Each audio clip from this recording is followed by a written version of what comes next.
Hi, everybody. Welcome to the Saturday podcast. We have a great guest today, as informed as anybody I ever have on our show in terms of TV and the media landscape, strategies, research. Really smart dude. In just a second. Want to start, though, by telling you Peter Millar is a company that was founded 17 years ago with a single cashmere sweater. It has grown into a premium American lifestyle brand. Sportswear, menswear, golf apparel. They've got, I don't really wear golf shirts until Peter Millar. Really super comfortable, quality, really the standard in menswear now.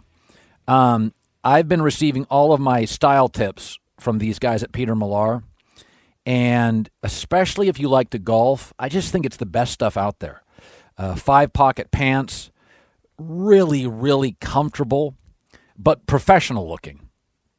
And it's style, it's comfort, it's all lightweight, it's very breathable. Pima cotton, so it's the highest quality standards, and it can be worn year-round. In fact, I'm wearing the pants right now. You never have to worry about wearing their stuff. You can go to a dinner. You can go out. It's casual. You just got to try it. It's great. Right now, go to petermillar.com/herd. And it's Peter, P-E-T-E-R. Millar is spelled M-I-L-L-A-R. So petermillar.com/herd. petermillar.com/herd. This stuff is really, really comfortable. My guest today is Michael Mulvihill.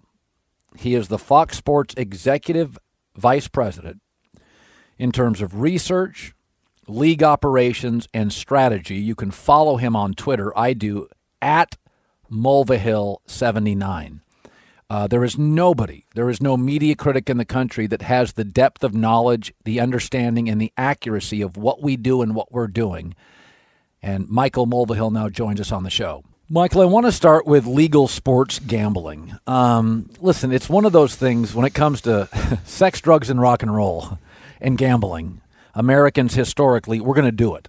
And it may be a black market, but we're going to gamble. We're going to smoke a little pot. We're going to drink. And now it's being legalized. The stigmas, sexual stigmas we've become more European, more comfortable. Marijuana legalization. And now the Supreme Court legalizes sports gambling. Now, much like poker, some states will butcher it. Some states will hit it out of the park. Some states won't go all in on poker, which they've done. They've limited it, so people go back to their illegal poker rooms or their legal poker rooms. I think with sports gambling, state to state will be very interesting. How Alabama and Utah see it and how Washington, Oregon, California see it, and New Jersey could be very different. But let's talk from a television perspective. Gambling shows, I would presume they'll pop up now. Yeah, I think you just framed the topic in a really interesting way as just as part of a general liberalization of views on things that used to be considered taboo or vices. And I do think that you're going to see a real groundswell of television content around gambling, even in the very near-term future. I mean, when you look to this football season, you're probably talking about only a handful of states that are going to be fully legalized and prepared to take sports wagers. And yet, even though there won't be that many people that are able to bet, I think you are going to see a lot of TV content around gambling. What I've thought for a long time is that one of the best things that could happen to our business would be the legalization of gambling, because it would make our programming so much more engaging and engrossing for people who have a financial stake in it. As you know, the two elements that impact television ratings are the number of people who watch and the amount of time that they spend watching. So when you introduce gambling, which by its very nature just makes people more engaged with the games, that should be something that, even if it doesn't increase the pool of people that are watching, it should have a positive impact on their engagement and the amount of time that they spend with the product. So I feel like the legalization decision that came down a couple months ago it's one of the most impactful things that's happened in our business since I've been in this business. But I do think that it's going to take a number of years for us to really have maturity in the market and realize the full impact of it, both in terms of dollars wagered and what it means to the TV side. Well, conservative states like Alabama are going to be much more reticent to legalize marijuana than liberal states like Oregon, California. And that's where this gets really interesting to me. College sports have always had gambling is not acceptable to discuss. Well, now Fox and ESPN, which have big contracts with college football are going to have gambling shows. And we'll probably bring up Oklahoma, Alabama, and USC and Ohio State on those shows. Similarly, the NBA has been very open-minded and progressive in terms of it, but the NFL's initial opinion is a little standoffish. Is that a concern? How do you play that dance? That's a real dance. Yeah, I think it's going to be a tricky thing to navigate because no matter what the financial upside might be for us in gambling programming, there's no more important relationship to our business than the relationship with the NFL or with Major League Baseball or with our collegiate partners. So, we have to try to find what the path is there that allows us to take advantage of what I think is really going to be an enormous opportunity and also, protect the core of the business that we already have and the relationships that we have with those content providers. And it's not just us. I mean, obviously, ESPN and NBC will also be trying to figure out what that middle ground is and how to navigate it. But you're right, it's going to be a challenging thing. Let's talk World Cup. We kind of knew inside the walls of Fox because the games were in Russia. That's not great in terms of time equivalency. It's much better when they're in the States or close to Europe's fine, but you start going to Southeast Asia, you go to Russia, the games are in the middle of the morning. The first games were at 5 o'clock Pacific, right? 5 a.m. Right. And we also knew with the United States not making the World Cup that in the group stage, we'd kind of get punched in the forehead. Let's talk knockout stage, because what I find fascinating, Messi's gone, Argentina's gone, Brazil's out, Germany's out, Ronaldo's out. And the numbers were beating previous World Cups. What does that say to you? So with the time element, the star element, the America's out, Mexico's out element, and I looked at these numbers and I thought, they're beating previous World Cups. Mm-hmm. Yeah, I think there are a couple really interesting angles there, one of which you just touched on, which is that I think what we're learning in this World Cup is that the World Cup makes stars. Stars don't make the World Cup. Interesting. In this knockout round, Germany obviously didn't get out of the groups. Messi and Ronaldo lost their first knockout stage game. The highest rated and most watched matches of the knockout round have all involved Croatia. Definitely not a country that you would think of as a big driver of viewership coming in, but they played in favorable windows. They played in afternoon windows on the weekend on the broadcast network, and we've really done good numbers for those matches. You're completely right that the early rounds of the group stage, the first 2 rounds of the group stage, first 32 matches of the tournament, were really impacted by the time difference, the absence of the U.S. national team, which I think made it harder for us to generate interest for those first couple days. Sure. And then kind of a hidden factor is that the opening weekend of the World Cup was also U.S. Open weekend, which meant we had U.S. Open golf on Fox, pushed a lot of matches to FS1. That was a little bit challenging too. But as the tournament has gone on, the knockout rounds have been as good as 2014, better than 2010.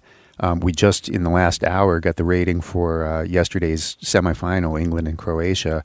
And what we now have is a situation where this World Cup, even being played, on the other side of the globe, without the U.S. involved, we've now had the most watched, in terms of households tuning in, the most watched semifinal ever, the most watched quarterfinal ever, the most watched round of 16 game not involving the U.S. ever, and the most watched group stage game not involving the U.S. ever.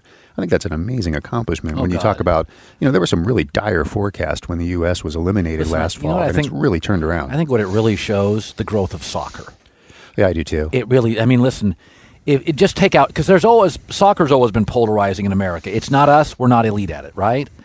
Let's just say it was any other league. If it was the NBA playoffs, and LeBron, Kevin Durant, Steph Curry, all the top brands were out, and the numbers were going up. And by the way, the games were on in the morning. Right. And the numbers were going up. That would tell you, good God, the NBA is really growing. The NBA's always needed stars. Baseball's playoffs always needed stars. Soccer now has no stars and is setting records at disadvantaged time slots. It's obvious. Nobody cares about soccer. It's over. Oh, I think that's completely over. I think the numbers have just become too good for the anti-soccer crowd to deny. And that goes back to the Women's World Cup of a couple years ago where we had 25 million viewers for the final. It goes back to ESPN's success for the World Cup in Brazil, which they deserve enormous credit for. I just don't think that the anti-soccer pundits have a leg to stand on anymore. It's pretty clear that this is, if not at the top level of sports in America, it's clearly not at the NFL level or the NBA level, but it's very solidly on that second tier. Yeah, no reasonable educated person who is interested in any sort of growth data disputes it. It's dumb guys on Twitter. So Fox signs WWE. This is very interesting because for years and years, I watched wrestling as a kid. And then when I was at ESPN, I used to make fun of wrestling fans because it drove them crazy. Mm-hmm. Nobody takes themselves as seriously as as a WWE guy. But I said my last year at ESPN, I remember saying this on the air. I said, listen, the world's changing. ESPN used to own everything in cable sports. Now you got 32 or 33 sports networks. I could be wrong. It could be more. And now with all those networks, you got to fill hours. Wrestling fills hours. And it also not just wrestling, but you can put wrestlers on opinion shows. You can do wrestling shows on cable. I always sort of rolled my eyes at wrestling. But I look at wrestling now, in the world we live in, it is viable content. And for the record, the McMahon family have built an empire that has gotten more popular decade to decade. These are real business people. They're Apple and Google. They're just doing it with guys oiled up that weigh 250 and wrestle. Look, I think that the WWE is more than viable, and we're really excited to add it to our portfolio. That deal won't bring the programming to us until fall of next year, but it's definitely something to look forward to. I mean, I think the way that we think about it, certainly the way that I think about it, is that our whole business, our whole industry is bifurcating or separating into an on-demand content marketplace and a live content marketplace. And that on-demand content marketplace is increasingly, I wouldn't say dominated, but the influence of Netflix and Hulu and even just the DVR that you have through your cable box is really powerful there. You have content that people are able to watch anytime they want to, and they're taking advantage of that flexibility. And so as more scripted content is viewed on demand, the stuff that really has to be seen live and that people want to see in real time takes on increased value. That's why the NFL has so much value. It's why all the major sports have so much value. And I think the WWE fits really neatly into that. It's premium live content. And I think we think of ourselves as being a brand that is driven by premium live events. So WWE fits into that perfectly.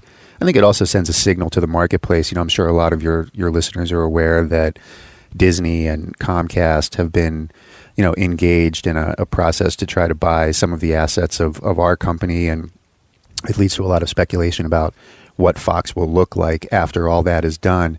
And I think we're clearly signaling that we're going to continue to be very active players in the marketplace for premium live event rights, whether it's Thursday Night Football or the WWE. I mean, those are two really significant deals that I think send a message about the future of our company.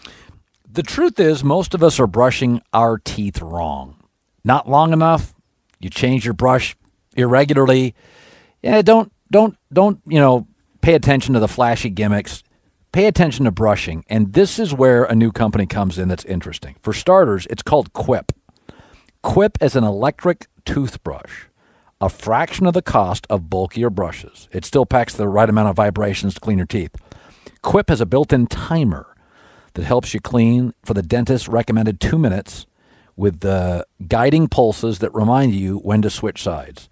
Quip's subscription plans for your health, not just convenience. They deliver a new brush head on a dentist recommended schedule every 3 months, $5. That's it, $5. Free shipping. Free shipping always worldwide. Quip also comes with a mount that suctions right to your mirror and unsticks to use as a cover for hygienic travel whenever and wherever you take your brush. By the way, Oprah's O list of all the great new products, Quip was on it. Starts at just $25. Go to getquip.com/herd. That's GETQUIP. Getquip.com/herd. And your first refill pack will be for free. Michael Mulvihill is joining me. He is a executive vice president, research, league operations, and strategy. He is the one person at this company that I rely on for really inside information before it is either interpreted or consumed by the public. He's my insider, so I have to keep secrets all the time. One of the things that's really, really, I don't think the public understands this, and I think it may be my favorite part of our business. I would never discuss it on the air because it's not really content for me, but it's fascinating, and I think the audience will love this.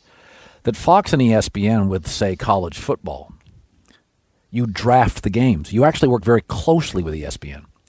The audience, 99% of the people listening don't understand how it works. That over the course of a month, 2 months, executives for Fox, you're part of the strategy group, and executives for ESPN divvy up the college football games. Explain how this works. It is, in each conference, I'm just going to give you the floor on this, that how it works, how you select games, how conferences work, who has the first picks, and so forth. Yeah, it really is a fascinating process. I think for anybody who loves college football, it's kind of an interesting subject. I always say it's the world's greatest fantasy football draft, except that it costs $500 million to play rather than $20 to play. We share the rights with ESPN to the Big Ten, the Big 12, and the Pac-12. And you're right, over a period of maybe 6 weeks, we and our colleagues at ESPN will sit down. It's on our side. It's directed by Derek Crocker, who manages all of our collegiate properties. And we literally draft windows, which we will later fill in with game selections. So on the Big Ten side, the first pick of the draft will be us saying that we want the number 1 pick on Thanksgiving weekend. We don't specify at the time that we're taking Ohio State, Michigan, but then while the season's in progress, we'll say, okay, we're going to use our number 1 pick on this weekend on Ohio State, Michigan. So we have the number 1 pick in the Big Ten because of our contract, and so we take Ohio State, Michigan. Right. So would ESPN get the second pick? Right. So in the Big Ten, we just alternate picks. We have the number 1 pick every regular season. And we get the conference championship game. That's correct. Yes. And then on the Pac-12 side, we alternate the number 1 pick each year, but the network that doesn't have the number 1 gets the 2 and the 3. And then in the Big 12, we alternate the number 1 pick, but it's just alternating picks after that. Okay, so let's go back to the Big Ten. So Ohio State, Michigan is clearly the number 1 game. The Big Ten's got a lot of good rivalries. Yeah. I think of Penn State, Ohio State, now that James Franklin and Urban are in place. I think that's, to me, the second biggest game. That's what I would take if I was ESPN. What did they choose? I don't remember, actually. I don't remember what they took number 2. I can tell you that Wisconsin, Ohio State feels huge to me, too. It didn't go that high. I would have to go back and look at what they took at the number 2 pick, but definitely Penn State, Michigan has gone high every year. Yes. Michigan State went high this year. Ohio State, Michigan State went high this year.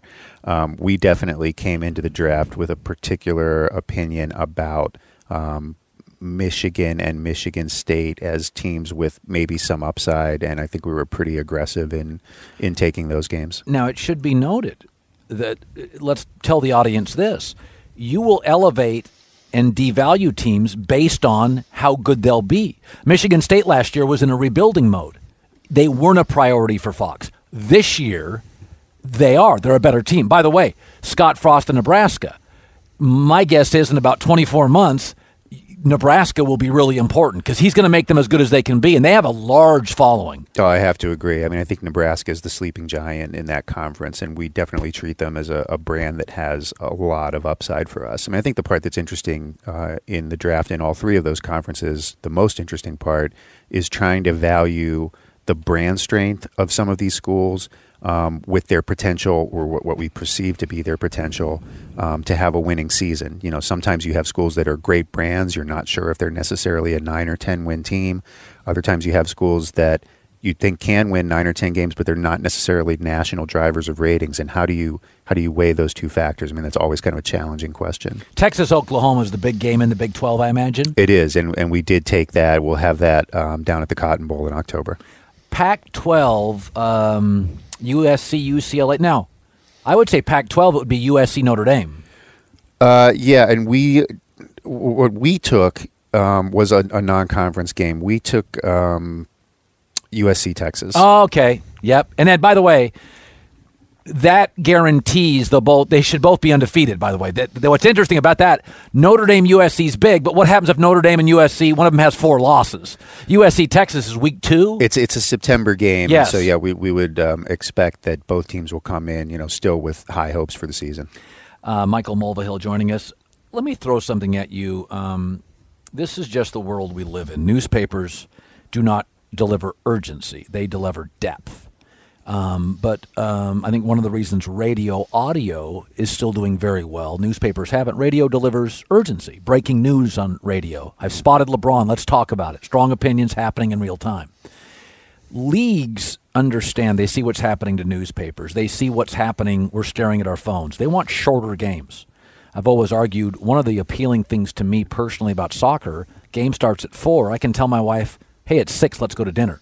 I can't do that with baseball, and increasingly I can't do that with college football, which is getting longer. Mm-hmm. When you talk to broadcast partners, leagues, commissioners, what is their take on the length of games, commercial time expanding, such? I think that it is something that is top of mind for every organization that we're in partnership with. Really? I think everybody is looking at length of events, pace of events, commercial load, which you pointed out. NFL reduced it, didn't they? Well, what they did was they reformatted so that you had the same number of commercials but fewer breaks per quarter. Okay. And they have some research that suggests that actually paid off pretty well in the first season of the new format. But yeah, I would agree. It's on everybody's mind. And, you mentioned soccer. That's what I would point to as the best example. Sport where you've got 45 minutes of uninterrupted action, limited commercial inventory. You know that you're going to be in and out in 2 hours. I think for the younger generation that everybody's trying to attract, that's a really attractive set of circumstances, and everybody's trying to figure out. I think frequently it's not so much about the length of the event, it's how many payoff moments can we have during the event so that we keep people interested. It's okay to have a 3.5-hour game, whether it's an NFL game, college football, baseball. 3.5 hours is fine for a live sports event. But you just have to make sure that you have as many payoff moments within those 3.5 hours as possible. Yeah, Michael Mulvihill joining us. What about opinion shows? Skip Bayless, myself, Jason Whitlock, Chris Carter, Nick Wright, all these, Shannon Sharp, all these shows, right? And, in comparison, the ratings are granular. 150, 200,000 compared to a game, which gets 600,000, whatever. How do networks view opinion shows? Obviously, they matter to some degree because you can see the printed salaries of people, mm-hmm. and this company I think has done a really good job to commit 6A to 6P opinion shows. And I think, unlike our rival, which does some journalism, more stoic, very expensive, some highlights, some opinion, we do strong opinion 6A to 6P. That's what we do. Our journalism is in the form of opinions. You can do journalism a lot of different ways. That's how we do it. How do the network, because you see, it only gets 150,000 people. How does a network, how do you view opinion stuff? Well, every network is going to have their own philosophy and their own approach to how to fill those almost 9,000 hours a year that we have to fill to program a 24-hour network. So I can only speak to the way that we see it and the way that I try to see it. My belief is that the news and highlight programming that has defined cable sports television for a lot of years, for decades really, has really become challenged and will only become more challenged as highlights consumption goes to digital sources. And as it migrates from television to digital, it's going to migrate to hundreds of different destinations. It's very hard for a media brand to own that migration. So the highlight space becomes more difficult. That opens up an opportunity for the opinion-based programming that you're talking about. And the way that I think of it is that a network like Fox Sports 1 is probably going to have 15 to 30 events a year that do a couple million viewers. We're going to have a couple dozen days or nights a year where we really pop a big event and we do a nice number and we have one of the highest rated shows on cable. And those are kind of spikes in our ratings, right? The question then becomes, what are you doing in between those spikes to stay relevant? And I think that's where the shows that you're talking about really have a lot of value. If we know that we're only going to have 30 days a year where we have a World Cup knockout game or a baseball playoff game or a NASCAR Cup race, how are we making sure that we're still relevant in between the spikes? It's Skip and Shannon. It's your show. It's Speak for Yourself. It's, potentially some new stuff that we are developing and that could be on the air shortly. I mean, I think that's where we have an opportunity to make sure that the audience isn't forgetting about us in between those spikes, and we're still relevant to the conversation. I think that has a lot of value. Relevance, interesting. Something I've never seen a critic write, and yet it's been the gospel for me for 30 years. The 3 R's: ratings, relevance, and revenue. Yeah. And relevance is what opinion shows do well. Criticism's actually relevance. That's why I never take criticism personally. I would rather be criticized round the clock than irrelevant. Relevance is having opinions that stick. It don't have to be, being right's overrated. Being interesting's underrated. Creating theories and talking points. So I'm glad to hear you say that, but I felt that for years, is that relevance was the first word you used.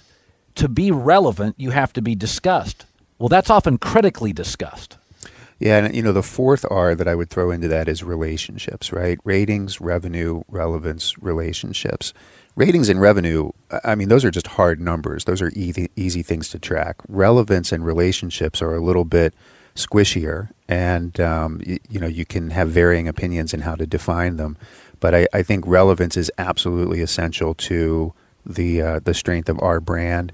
And I think relationships, it's what we were talking about earlier in the context of sports gambling, and how do we make sure that we develop that opportunity, develop ratings and revenue via the gambling opportunity, but also protect the integrity of the relationships that are so important to us. And I think about, maybe it's a little bit of a cliche, but I do think about those 4 R's all the time. I always feel like if we're doing something that doesn't have a clear and definable benefit to one of those 4 R's, why are we doing it? Well, if you look at newspapers, they became less relevant. Their revenue dipped because of Craigslist. So the classifieds dipped dramatically. They lost one of their bar stool legs in revenue, and subscriptions went down, and ratings. So they lost subscriptions, ratings. They lost revenue because of Craigslist, and they lost some relevance because in the tech world, they weren't as urgent. That they were losing all 3 R's. Yeah, to your point about urgency, we did a survey a couple weeks ago. The moment where the news about LeBron coming to the Lakers and coming to L.A. became public, we wanted to ask people, how did you find out about that? It's interesting to just get a snapshot of how people find out about breaking news in 2018. Is it via social media, TV, radio, some other source? We talked to 1,000 people. The number one source for finding out the news about LeBron coming to L.A. was Facebook. In that survey of 1,000 people, 1 person out of 1,000 found out about it from a newspaper sports section. That's just unbelievable to me. What percentage was... So Facebook was what, 20%? A little less. Facebook was like 16%. What was Twitter? 7%. So between the two, it was a quarter, 25%. What was TV? National TV was like in the low double digits. Local TV was in the high single digits. And, there was probably close to 20 people that were finding about it from sports networks, and then closer to 10 people that were finding about it from either national news or their local affiliate news. That one newspaper guy, was his name like Hank or Stan? that we don't know. It wasn't Josh or Jacob. I can assure you it had to be an older male. There was also one guy who found out about it from the survey. Didn't know about it until he was actually asked in the survey. You got to be kidding me. No, that's true. God, that's the best nugget of this whole interview. That poor guy. Michael Mulvihill, absolute pleasure. Hey, thanks for having me. Always enjoy doing it.